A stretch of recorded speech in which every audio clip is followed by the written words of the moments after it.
Trump's Arctic power play. Trump claims US will get total access to Greenland under new NATO deal. Plans missile defense deployment. Former US President Donald Trump has claimed that the United States will gain what he called total access to Greenland under a new and evolving agreement with NATO allies, citing national and international security concerns. Now let's explore this story in detail and uncover the facts on our AI podcast. Usually when we talk about shifting borders, it's a metaphor, right? When we're talking about trade zones or cultural influence.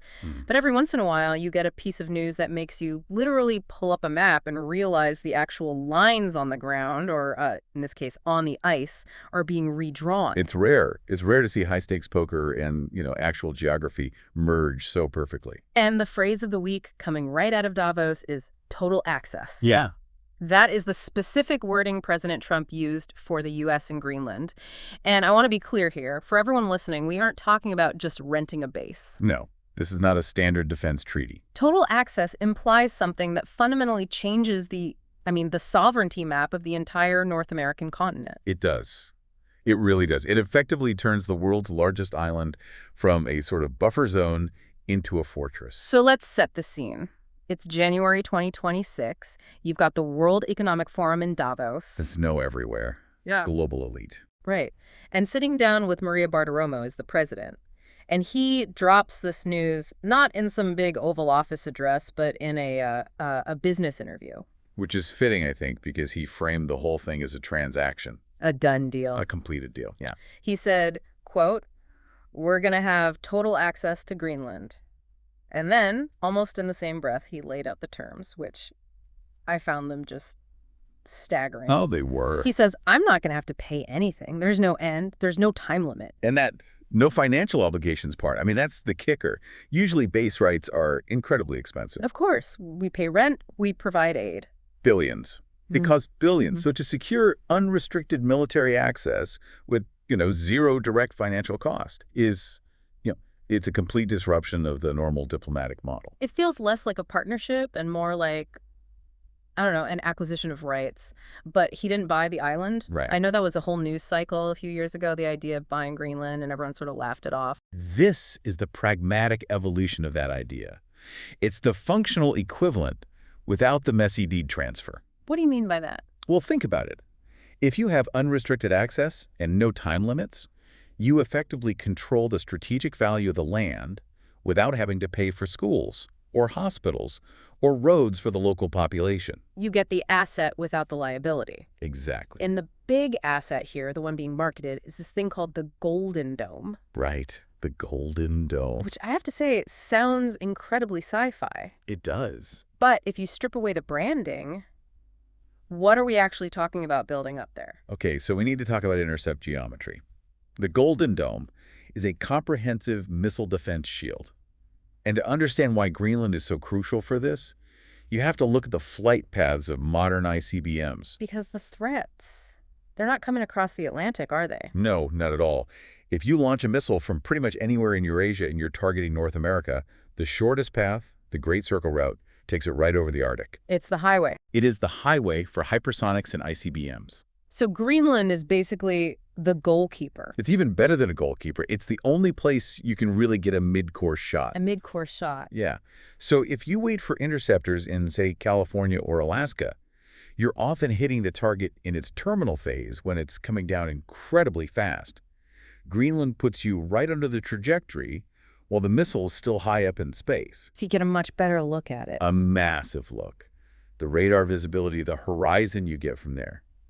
You just can't get that from the continental U.S. So when Trump says, if the bad guys start shooting, it comes over Greenland, he's actually just describing the physics of it. He's simplifying it, yeah. But the strategic logic is completely sound. If you control Greenland, you control this massive look-down, shoot-down advantage for the entire hemisphere. But to build something that big, a Golden Dome, you can't be held up by, local zoning laws. Exactly. You can't have a Danish bureaucrat telling you that you can't pour concrete on a Tuesday or that a nuclear-powered component can't be deployed because of local politics. And that gets us to the unrestricted part of the deal. It does. And that's why the legal structure here is maybe even more interesting than the military hardware. Let's dig into that, because Greenland is a self-governing territory of Denmark. It has its own parliament. You can't just walk in and say, this is mine now. Well, you can't, but the administration seems to be using a very specific legal precedent to get around that. They're calling it the Cyprus model. The Cyprus model, I saw that in the reporting. It's about the British bases there, right? How does an agreement about a Mediterranean island from the 1960s apply to the Arctic today? It's all about the concept of sovereign base areas.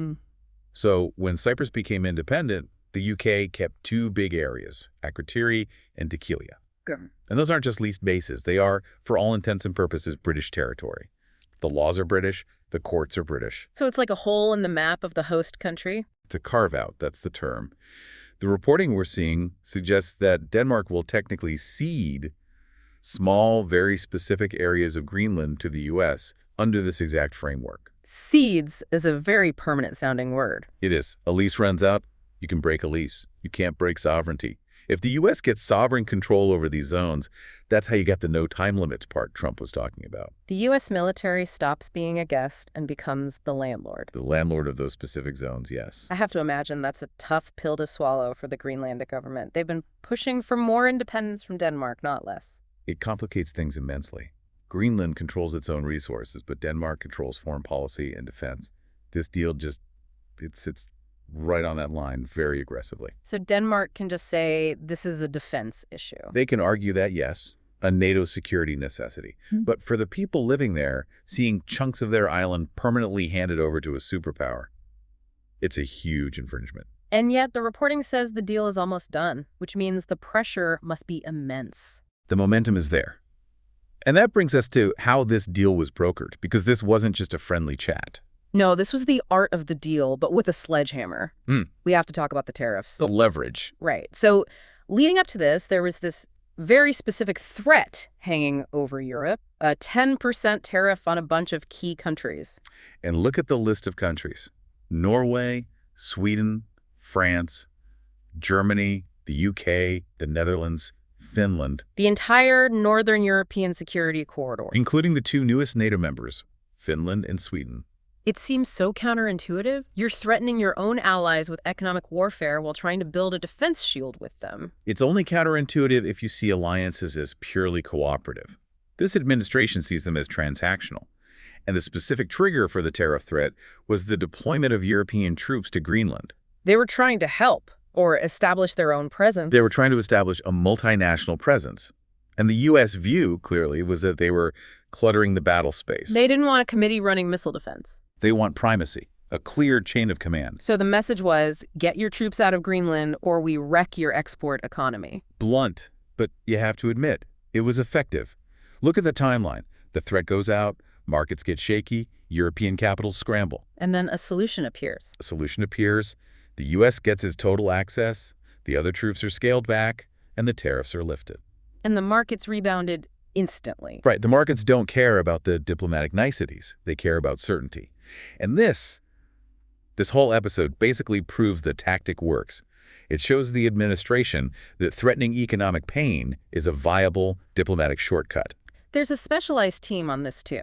Trump mentioned Vice President J.D. Vance, Secretary of State Marco Rubio, and Steve Witkoff. Witkoff is the fascinating one. He's a real estate developer. Not a diplomat. Exactly. Having a special envoy with a real estate background tells you everything about how this deal is viewed. It's a property deal. So we have the military need, the intertip geometry. We have the legal mechanism, the Cyprus model. We have the diplomatic muscle, the tariffs.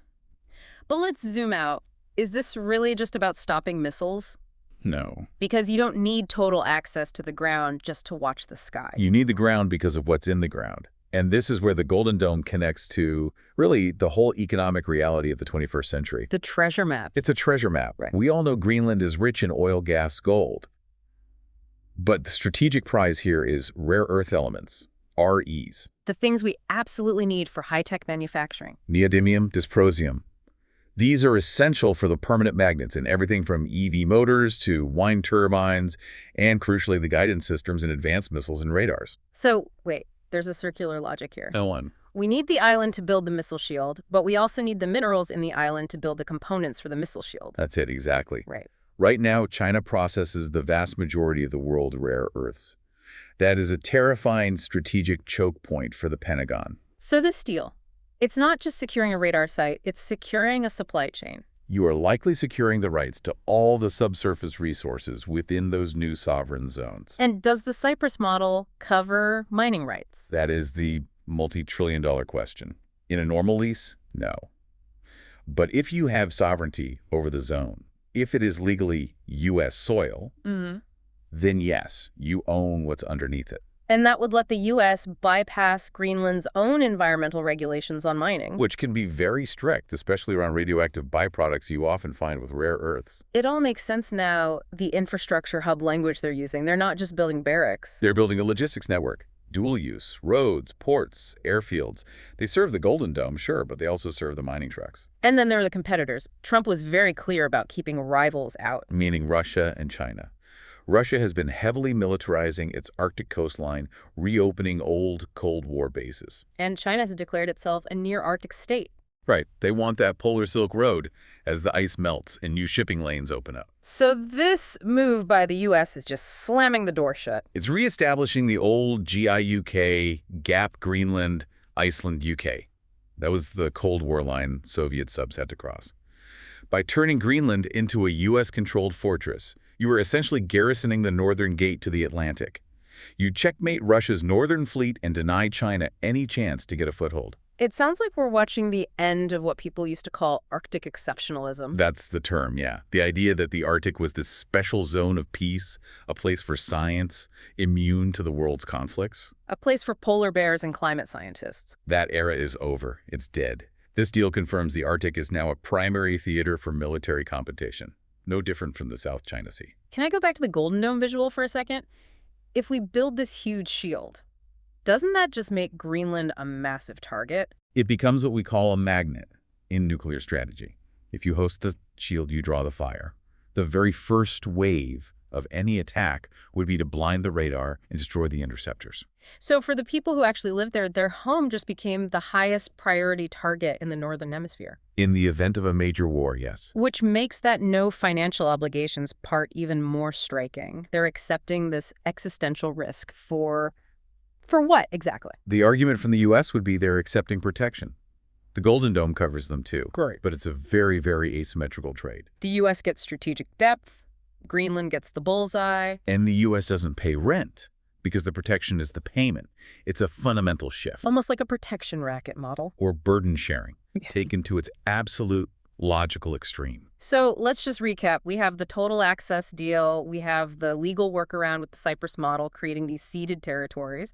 We have the economic engine of rare earths powering the whole thing. And we have the geopolitical reality that the U.S. has effectively annexed the security architecture of the entire Arctic. It just leaves me with this thought about the map itself. You know, you grow up thinking borders are these fixed, permanent things printed in ink. Right. But this shows they're actually fluid. If you can create a sovereign zone inside another country with tariff threats and a missile shield, what does that really say about the idea of a nation-state in 2026? It suggests that sovereignty is becoming tiered. You have Tier 1 nations that project power, and you have Tier 2 nations that host that power. And if your geography is as strategic as Greenland's, you might find that your location matters more to the world than your government does. From Greenland, the country, to Greenland, the platform. Precisely. And if the Golden Dome becomes a reality, that platform becomes the most important ceiling in the world. A fascinating, slightly terrifying glimpse into the new year. We will definitely be watching to see if the ink dries on this deal.